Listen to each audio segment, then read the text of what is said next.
Buenas tardes.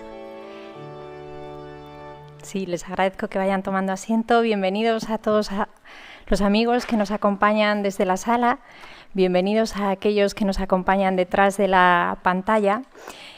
Hemos tenido una mañana preciosa de aprender quién era San Ireneo y a mí me parece que conmueve ver cómo la sabiduría santa de los primeros siglos va de generación en generación creando una nueva vida que nunca se acaba, ¿no? Generando un nuevo pueblo a través de nuevas llamadas y de nuevas libertades puestas en pie.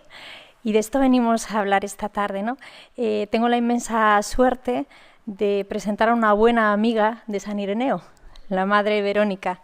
Ella es claro ejemplo de cómo la vida de la Iglesia puede seguir dándose en acto, ¿no? La Madre Verónica nace de la mano de otra gran mujer, porque nace un día de Santa Mónica, el 27 de agosto de 1965, en Aranda del Duero, ¿no? Buena tierra. Todos tenemos un nacimiento y luego muchos nacimientos más. Todos tenemos la experiencia, ¿no?, de haber nacido varias veces en nuestra vida. Podríamos decir que la Madre Verónica vuelve a nacer a los 17 años, cuando en una fiesta contempla a muchos jóvenes desorientados, como si su vida no hubiera valido toda la vida del Salvador. Y ahí ella se pregunta, ¿pero es que es para nada vivir?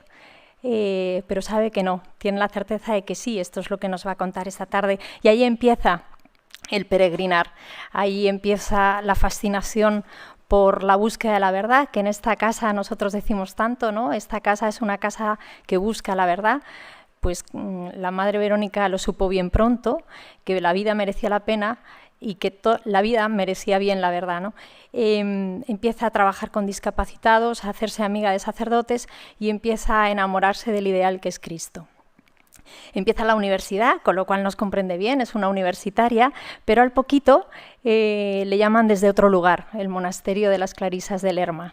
Allí va, hacía 25 años que no había habido ninguna vocación, unas bodas de plata, se dice pronto, el desierto, cuando se cruza, ahora dicho así parece que no fue nada, pero 25 años de sequedad se dice pronto. Y ahí llega la Madre Verónica en 1984, con la certeza de que ese lugar se les iba a quedar pequeño. Hay que tener esperanza contra toda esperanza. A los 10 años le hacen maestra de novicias, cuando no hay ninguna novicia, todo es como, ¿verdad? Y fue nombrada maestra de novicias en un monasterio que no había novicias, pero en los años siguientes se empieza a producir una riada de vocaciones, pero no solamente eso, sino una riada de vocaciones laicas, en el sentido de una riada de personas que van allí a hablar con las hermanas, que necesitan ver el rostro vivo de Cristo en unas mujeres que están en Lerma, ¿no? Esto nos lleva a que en enero de 2009 fuera elegida abadesa. Al año siguiente, el 8 de diciembre, Día de la Inmaculada del 2010, con el beneplácito del Papa Benedicto XVI, se aprueba un nuevo instituto religioso denominado Jesu Communio, al que tantos conocemos y tantos tenemos mucho afecto, ¿no? Se le reconoce a la Madre Verónica como fundadora y superiora general. Actualmente el instituto está en La Aguilera y en Godella, en Valencia. Y uno se pregunta, bien, ¿pero qué tiene que ver San Ireneo con todo esto? Bueno, pues ella misma, la Madre Verónica, nos va a contar en su conferencia San Ireneo, la inagotable fecundidad de la fe. Es una bendición tenerla con nosotros, Madre.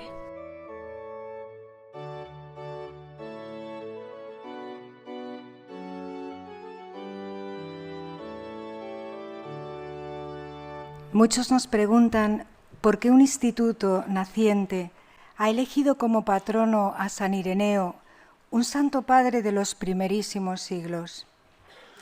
Es indescriptible lo que supuso la llegada de Ireneo a nuestra vida, aunque confieso que me encontró en plena y fatigosa batalla, peleada conmigo misma y con la realidad, justamente cuando estaba estudiando además una obra musical barroca al órgano titulada Batalla de Clarines.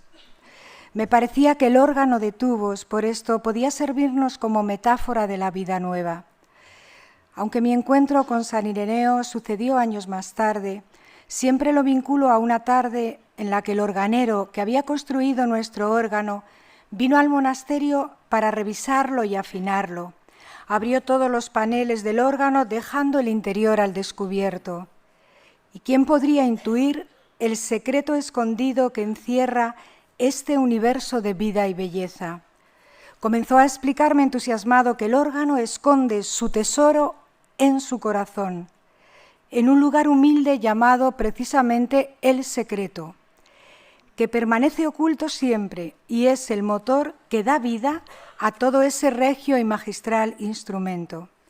La fuente del sonido es aire, su canto nace del viento.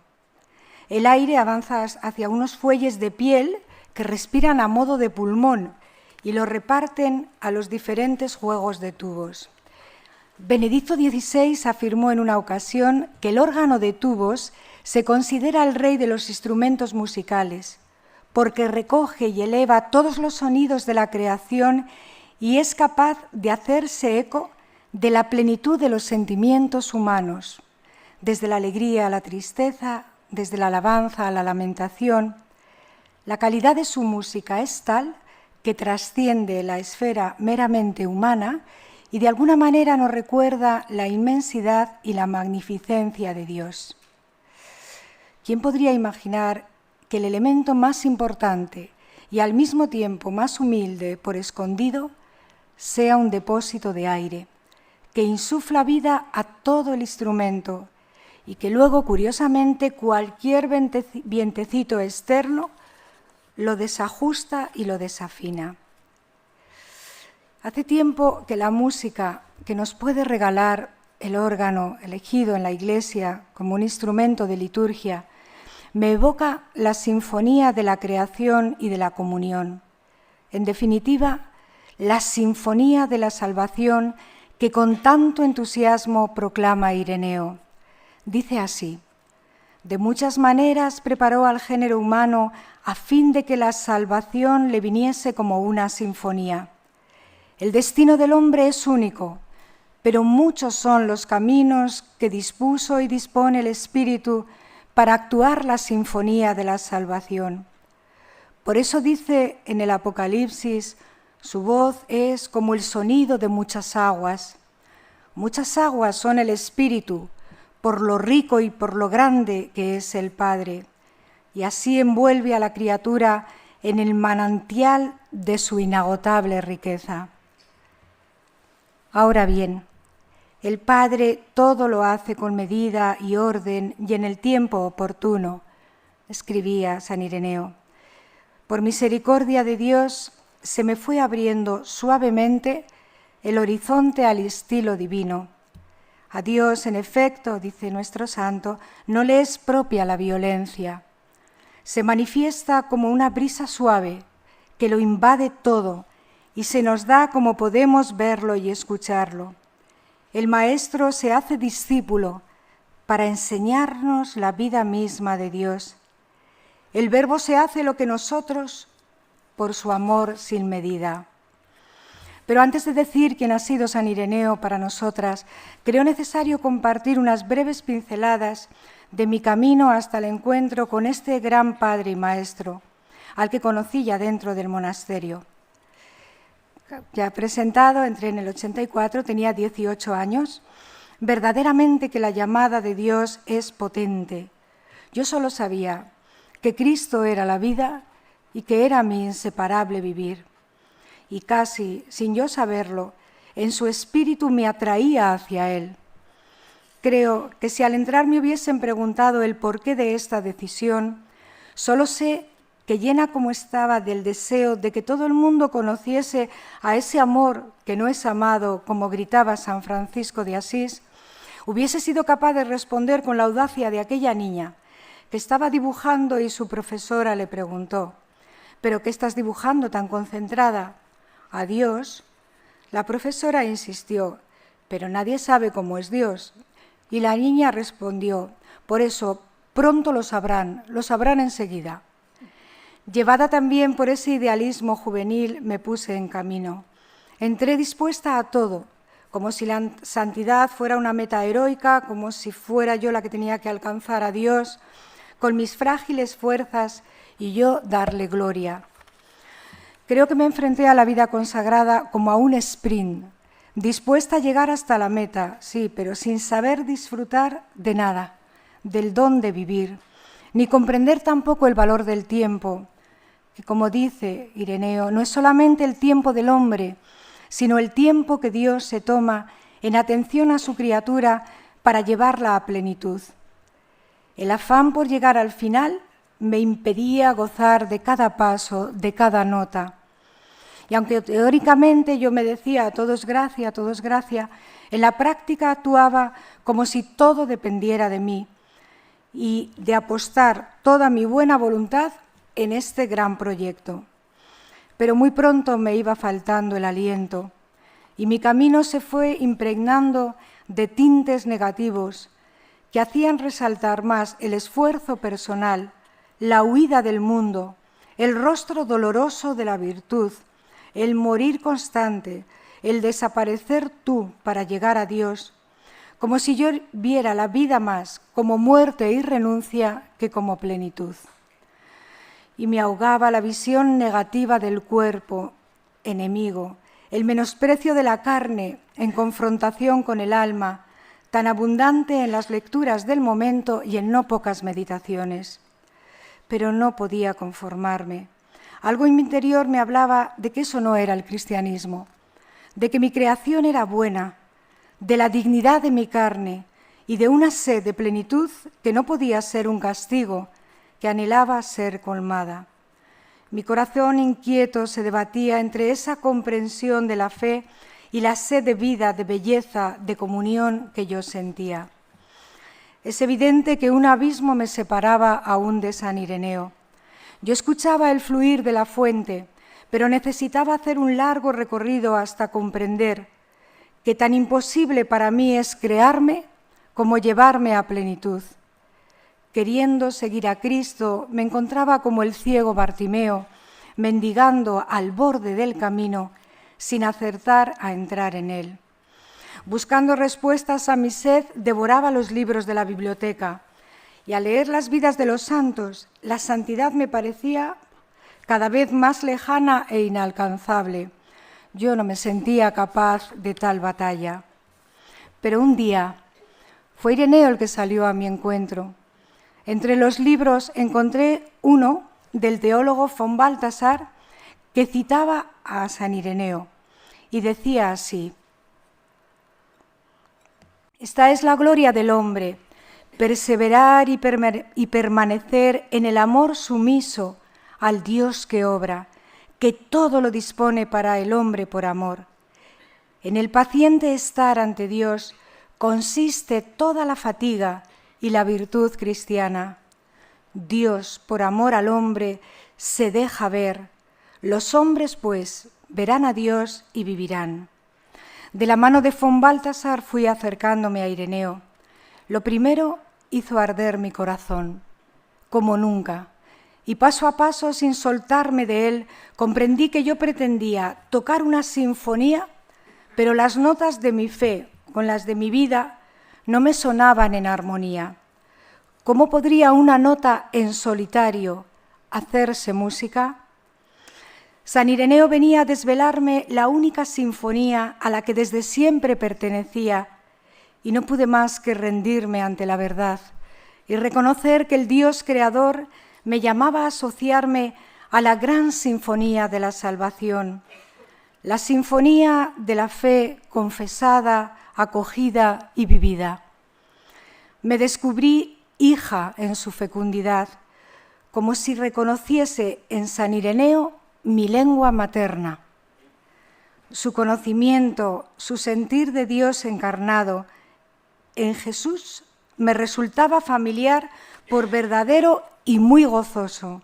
Me enseñaba a leer la escritura cifrada de Dios. Ireneo tuvo compasión de mí. Comprendía mis primeros deseos y balbuceos, porque como expresa también con tanta ternura el padre Orbe, Para una madre no hay mejor música que la lengua de trapo de su niño. Yo me esforzaba por penetrar en el Evangelio y él lo veía, como si estuviera ante una gran partitura musical pretendiendo descifrarla, desmenuzarla e imitarla. Me afanaba en conocer la teoría, para después interpretarla a la letra. Leía nota a nota, compás a compás, incluso con la disciplina del metrónomo y la técnica estudiada. Con todo mi empeño, sin duda, pero aquello no fluía. Lo que había sido creado para ser música, yo lo quería poseer, atrapar, deletrear. Y estaba tan preocupada de la perfección que todo dependía de mí, sin perdonarme fallos y errores. ¿Por qué no suena mi música? Si están precisados los planos sonoros, el balance, la rítmica, la afinación, la dinámica, la agógica, todo bien. Pero mi interpretación no tenía cuerpo ni sonido. Esas notas que yacían en la partitura esperaban recobrar vida, ser recreadas. Mi música no sonaba. Y yo me decía a mí misma, ¿qué me pasa? ¿Será que al principio no se puede tocar nada hermoso? Ya llegará. Ahora es el tiempo de ejercitarse, sin gustar la música, tú persevera. Y continuaba entre trabajo esmerado, fatiga, lejos de la flexibilidad y naturalidad. Y recordaba unas palabras que me dijo mi profesor de órgano. Muy bien, solfeas muy bien, ya tocas las notas correctamente, pero ahora, por favor, llénalas de vida. ¿Pero cómo llenar la partitura de vida? Ireneo me hizo comprender que la partitura, el Evangelio, era la vida misma, que no era yo quien tenía que sacar vida, sino dejar que la vida me tomara dentro, que me invadiese. El Espíritu recibido en el bautismo era el dador y es el dador de vida, y que habitaba en mí, en lo más hondo de mí. Lo único necesario era adentrarse en todo aquello que la carne de Cristo vivió, sintió, hizo, para que en sus discípulos su obra siguiera viviendo en el tiempo. Ireneo me quería enseñar el arte de la gratuidad. Para comprender la vida en su verdad es necesario partir del origen, y el origen es la gratuidad de Dios, a la que solo puede seguir una respuesta, seguir, una acogida agradecida a un don, porque Él ha traído toda novedad, trayéndose a sí mismo. Es la acogida de Él mismo, como afirma San Ireneo. Es Jesús mismo quien entrega y se entrega en la partitura y todo lo armoniza con el poder de su Espíritu. La vida de Cristo es una partitura que Dios Padre ha escrito en la carne de su Hijo entregado por nosotros, por nuestra salvación. La partitura es la palabra de Dios que desvela la humanidad de Cristo. Yo había leído, repasado tantos pasajes del Evangelio, queriendo imitarlos, pero ahora me parecía que me enfrentaba a él por primera vez y me fascinaba. Ireneo me invitaba no solo a leerlo, sino a refugiarme en el Evangelio como en la carne de Jesucristo, San Ignacio de Antioquía. Y comprendía que no es solo el Espíritu el que habla al Espíritu, es la carne humano-divina que habla a la carne de aquellos que quieren oírle, verle, tocarle y acoger sus diálogos, sus gestos, sus sentimientos, su sufrimiento y su gloria. Ireneo advierte, hallaremos sinfónica toda la escritura que nos ha dado Dios.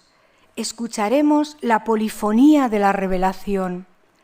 Con inmensa ternura se acercaba con la luz, me abría los ojos y yo me sentí felizmente, pero así, como un niño que ha estado luchando con su piano con un solo dedo. Y un maestro se sienta a su lado y hace que los acordes suenen bellos y completos. Parecía que San Ireneo leyera otras notas en mi mismo pentagrama y me empecé a cuestionar todo, en un diálogo con él. ¿Desde dónde tengo que comenzar a tocar esa sinfonía? ¿En qué claves estaba leyendo yo? Porque era como si estuviera leyendo la partitura en clave de fa cuando el compositor había escrito claramente clave de sol. En la carne ungida ya no cabe otra clave que la clave nueva del Espíritu. Como bien afirma San Pablo, la letra mata, mas el Espíritu da vida. Si faltase el Espíritu, ese viento interior, el mismo Espíritu, el aliento del compositor que inspira e insufla vida a las notas, el corazón, las manos, los pies pesan. Todo pesa. También la vida se hace un yugo pesado. Y no es que el cristianismo que antes vivía no fuera auténtico, pero San Ireneo me hizo repensar la fe, replantearme la manera de ver y vivir el cristianismo. Imaginaos el impacto vital cuando descubrí que Dios está lleno de gozo al crear, que ha querido que exista, que goza con la obra de sus manos. ¿Cómo podría entonces no valorar mi cuerpo, mi creación? Que Dios me desea, que soy amada por amor, que no hacemos nosotros a Dios, sino que es Dios quien nos hace a nosotros, que no estamos hechos, esto es crucial, que estamos siendo hechos en gerundio, mientras caminamos hacia la plenitud. ¡Qué descanso! El Espíritu, beso de resurrección, es capaz de configurarnos y recrearnos a imagen y semejanza de la humanidad de Cristo resucitada. ¡Qué locura! Que la debilidad es voz de Dios en nuestra carne para que vivamos colgados de Él. Sálvame, pendientes de su gracia, anclados en su misericordia. Que no falla el amor, que no falla el arte de Dios, no falla la luz, falla quien, endurecido e ingrato, desprecia el arte y la vida de Dios. Yo, que me peleaba contra la carne, como si la solución fuera vivir un cristianismo desencarnado, espiritualista, etéreo, sin cuerpo, y sin embargo, la carne, lo humano en su debilidad, lejos de ser enemiga del Espíritu, es portadora del mismo. Y el texto bomba del libro cuarto de las verses que me desarmó por entero. Que tu Dios, tu Creador, te unge por dentro y por fuera, te adorna y te embellece de tal manera que el propio Rey llegue a codiciar tu hermosura. ¿Qué predilección de amor experimentaría San Ireneo para hacer esta afirmación? Tu Creador codicia tu hermosura. Entonces me vi envuelta en la alegría de la salvación. El Espíritu era capaz de transfigurar el esfuerzo en gracia. Y la música por sí misma comenzaba a soltar amarras, a volar en libertad, a tomar la forma de la danza. Incluso la experiencia de dolor, las horas de sufrimiento y de prueba, en el sabio designio de Dios, quedaban iluminadas por una gracia nueva.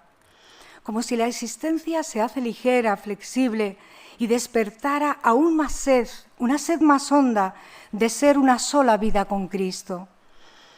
Tan solo una mirada, así comenzó, y una pregunta: ¿tú me amas? Señor, tú lo sabes todo, tú sabes que te quiero. En la libertad de un sí a su amor que me precede, todo lo suyo es mío. Por Cristo, con Él y en Él. La unidad de la composición procede de Dios. En cuanto ponemos la mirada en el director, se da lo más grande, la comunión, porque todos somos atraídos hacia Él y entonces cada cual reconoce al otro y conoce su propia misión. Fijos los ojos en Él, en un único punto, sin dejar de mirarle, con todos los sentidos en Él, y en cada gesto con el que esculpe y dirige, dibuja en el aire la música. Nos une el punto de partida y el punto de llegada. Es preciso tan solo el cuidado de acompasar los propios pasos al ritmo del compás. Entonces el ser se afina y se hace acorde con los otros músicos. ¡Qué misterio!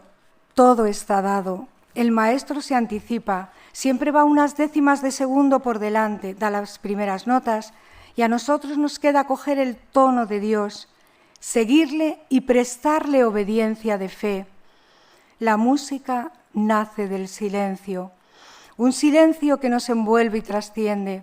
Lo único necesario es un corazón en vela, en vilo, que escucha, que acoge y consiente. Y en esa sinfonía de Dios estamos siendo hechos. Todo consiste en abandonarse en ese torrente de vida, en latir al unísono con el corazón de Dios, con el fluir de su música. Y al dejarse llevar por el soplo del Maestro, descubrí que se entra en el espacio donde la propia identidad se encuentra y encuentra su armonía. En ella también encontramos nuestra pertenencia, que nos va desvelando quién es Dios, quién eres tú y quiénes son tus hermanos. Cada uno es único, irrepetible e insustituible en el designio de Dios. Qué misterio, es la sinfonía la que nos une en comunión, no es un esfuerzo individual. Y más allá de cualquier división, la música es armonía de las diferencias. Dejemos seguir a Ireneo. El Señor prometió enviar al Paráclito que nos dispusiera a Dios e hiciera una armonía con Dios. Nosotros, que éramos muchos, no hubiéramos podido llegar a ser uno en Jesucristo sin el agua procedente del cielo.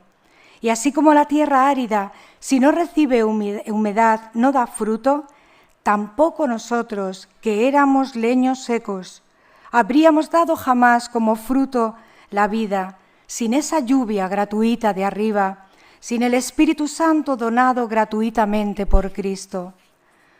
Su música nos invita a entrar con todo lo que somos y tenemos en la sinfonía de la comunión, cada uno con sus cualidades y sin tener temor a desentonar o a fallar o a dar notas equivocadas, porque la obra musical no es nuestra, no es un proyecto humano, es un cántico envuelto en la misericordia, capaz de revivir hasta lo que está muerto. Y no están llamados a formar parte de esta sinfonía solo los mejores, sino todos. Todos estamos sin duda invitados. Los diferentes instrumentos se integran en un todo armonioso. Tocamos en consonancia, quedando el timbre característico y el contraste propio de cada instrumento muy bien destacado y diferenciado con nitidez. La unidad y la diversidad hábilmente se combinan entre sí para el enriquecimiento de todos. Pero ay si faltase la atención al único maestro que dirige, ay si alguien desea dirigirse a sí mismo, su ejecución solo produce disonancia, estridencia, cacofonía. Hay quien por excesivo protagonismo o por no querer privilegiar el éxito del conjunto se arranque de la comunión, porque se alejará del puerto de la verdad, cada vez más lejos de experimentar y saborear el puerto de la salvación. ¿Quién no se emociona al escuchar la confesión recogida en el libro 3 del Adversus, en la que deja ver Ireneo la angustia y el estremecimiento por aquellos que desgarran y dividen el grande y glorioso cuerpo de Cristo, título que él mismo otorgó a la Iglesia? A ver si lo leo sin emocionarme. Dejamos orar a su corazón. Nosotros oramos para que ellos no perseveren en la fosa que abrieron, sino que se aparten del abismo, abandonen el vacío y la sombra, y sean legítimamente engendrados por conversión a la Iglesia de Dios. Que en ellos se forme Cristo y conozcan por único verdadero Dios y Señor al Creador y Hacedor de este mundo. Esto es lo que suplicamos para ellos, para los que se desgarran del cuerpo de Cristo. Nosotros, que los amamos mejor de lo que imaginan ellos amarse a sí mismos, porque nuestro amor por verdadero, si lo acogen, les es salvífico, les es saludable, parecido a una medicina amarga que elimina lo superfluo de la llaga, porque suprime el orgullo e hinchazón de ellos. Por eso, no nos cansaremos de interesarnos, de poner todas nuestras fuerzas por echarles una mano. Solo quien sabe el valor de la comunio trinitaria ofrece la vida por el deseo del esposo. Padre, que ellos también sean uno en nosotros, para que el mundo crea, que ninguno se pierda, que la sinfonía de la salud sea abrazada por todos los hijos dispersos. En la parábola del hijo pródigo queda esbozado el corazón de la teología de San Ireneo, Salus Carnis. Al hijo mayor de la parábola le irritaba la música, le molestaba la hermosa sinfonía de la casa paterna. Tan perdido andaba el mayor como antes el pródigo y no quiso participar en la salud. Pero el cielo festeja la conversión y los pródigos que vuelven son recibidos con sinfonía de la comunio trinitaria. El Padre les sacrifica el ternero cebado, Cristo, le reviste con la túnica del Espíritu Santo, que otorga la visión de Dios y la salvación. A raíz de la muerte de Cristo, el hijo menor se reconoció culpable, simplemente, esto es, culpable ante Dios, y se dejó ganar por el Salvador. Entonces se oyó la sinfonía de la humana salud, por la que el hombre, sin dejar de ser de carne y sangre, es llevado a vivir a la altura del Espíritu. Por último, casi sin darnos cuenta, nuestra comunidad se iba disponiendo para acoger un carisma. Don Eugenio Romero, testigo del don que fue aconteciendo en nuestra comunidad, nos escribió en una carta antes de su muerte: «Tengo para mí, queridas hermanas, que algo muy nuevo está apareciendo con vosotras. Es Él el que se acerca con las que llaman a vuestra puerta. Él las trae y las atrae. Dejad que entren para que vean con sus propios ojos la atracción irresistible del Padre, del Hijo y del Espíritu Santo, la fuerza del cielo. Dejad que amen al amor y que Él sea el amén de vuestras vidas». Para expresar con inmensa sorpresa y gratitud el florecer de vocaciones que se dio a partir del año 94 en nuestra comunidad, me valgo de la analogía que hace San Ireneo con el pasaje evangélico donde está el cadáver, se congregarán los buitres. Dice así: «De todas partes convoca Dios a sus hijos, como había profetizado Isaías. Traeré a mis hijos de lejos, a mis hijas de los confines de la tierra, a todos los que fueron llamados en mi nombre, a los que para mi gloria creé, plasmé e hice». Al grito de la sed de Cristo crucificado, Shagená, aparecían desde lejos mis hermanas, que como águilas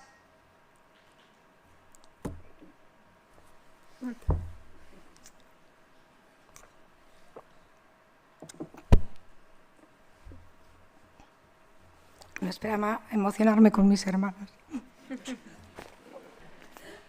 Es que son preciosas, la verdad. Aparecían desde lejos mis hermanas que como águilas se lanzaban a formar coro en torno al cuerpo entregado de nuestro Señor, revoloteaban en torno al Rey. Es que es un milagro vivir esto. Vaya, sí que tú. Ya se le ha pasado. El cuerpo glorioso de Jesús las atraía hacia sí, su gloria se derramaba en ellas. Ungidas volaban alto a impulsos del Espíritu donado a su carne. Dóciles a la gracia que salva, eran congregadas para nutrirse y beber de la llaga del costado, fuente de salud y de comunión. La comunión se hace misión. Nuestra casa se siente llamada a ser hogar con entrañas de Eucaristía, donde se vive el misterio del pan partido y de la sangre derramada por la vida del mundo. Casa encendida donde se espere siempre al Hijo que vuelve deshecho, desorientado, malherido. Posada donde el buen samaritano siga ofreciendo descanso y sanación. Qué incomparable ternura y caridad. La amistad con discípulos de Ireneo, el trato con testigos de una vigorosa y audaz fe en el misterio del Verbo hecho carne, nos ha legado uno de los más bellos dones, el poder estar en la escuela de los padres de la Iglesia. Hemos sido insertadas en una larga cadena de síes. En el año 1998 llegaron a nuestra casa el maestro y el profesor, como así les llamaban. Iban a Loyola a visitar al padre Orbe. El padre Antonio Orbe era el sabio, el maestro era Monseñor Eugenio Romero Pose y el profesor era Juan José Ayán. Bueno, unos campeones de amor que nos enseñaron. Es que esto no puede seguir porque está a mano. La letra no la entiendo. Acabo. Ellos nos enseñaron que los padres solo se entregan hondamente a quien también se les entregan con hondura. Después conocimos a discípulos de ellos, es decir, de Ireneo, estos sacerdotes preciosos que rondan por aquí, un tesoro. Aplaudimos al Dios que unge la carne de su criatura, que con su Espíritu Santo, que es el viento que nos arrastra hondo y lejos, el fuego que quema y dilata el corazón, y cuya voz es como sonido de muchas aguas. Solo Dios puede hacernos pasar de una vida de batalla fatigosa a hacer resonar en nuestra fragilidad una nueva sinfonía, entonada en un alegro vivace, exultante, y se titula así, La marcha del Espíritu en el hombre viviente. Porque la gloria de Dios es el hombre viviente, y la vida del hombre es ver a Dios. Gracias, Jesucristo, gracias, Madre Iglesia, por el don incomparable de ser cristianos. Gracias, San Ireneo. Nuestro doctor de la unidad. Nuestro doctor de la unidad.